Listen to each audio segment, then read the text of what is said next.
tamer than you were, I think. You had a more wild image. Am I correct in thinking that? Well, I think Elvis was a little bit more conservative than I was. He hid himself more, I would say, from the public than I did. I was more wide open than Elvis. I never hid anything. Or whatever I did, I never tried to hold it a secret. There's one story that is, I read constantly about you, that you went to Graceland, you had a gun, the sheriff comes, takes you away. What is the truth behind that story, if there is any, but what happened? Elvis, in the last days there, he was, well, about 15 times he called me on the phone, you know, and he said, "Jerry, I got to see you. It's very important. I'm very depressed, and I want to talk to you, you know, and he talked to you bad."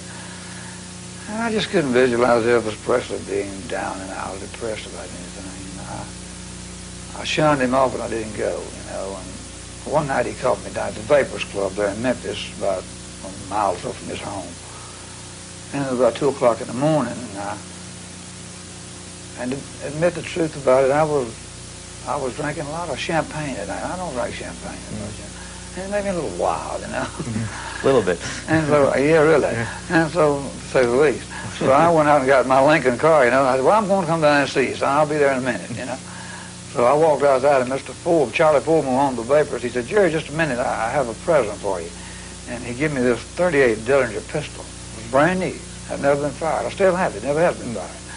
And I said, "Oh, thank you, Mr. Forbes." And I went to put it in my glove compartment. He said, "No, put this on the dashboard.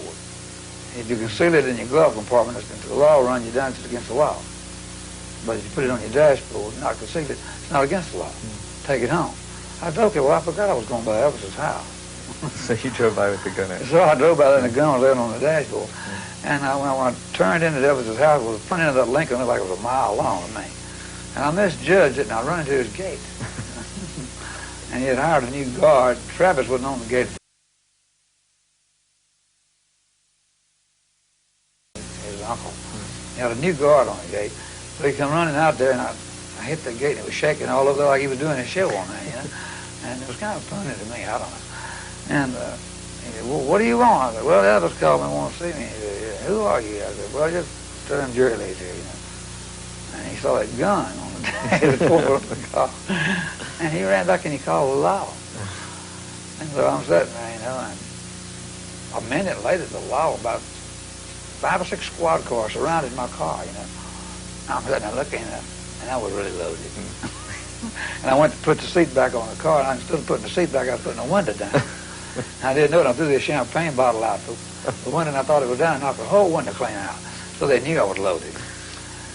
And it was embarrassing. And I said, "What are you going to do with that gun? You going to shoot Elvis Presley?" I said, "Well, if you're silly enough to think that," I said, "probably so." And that's where it came. And they said, "Get out of that car, though." That was the deal on that. And Elvis waited and waited and waited on me. You know?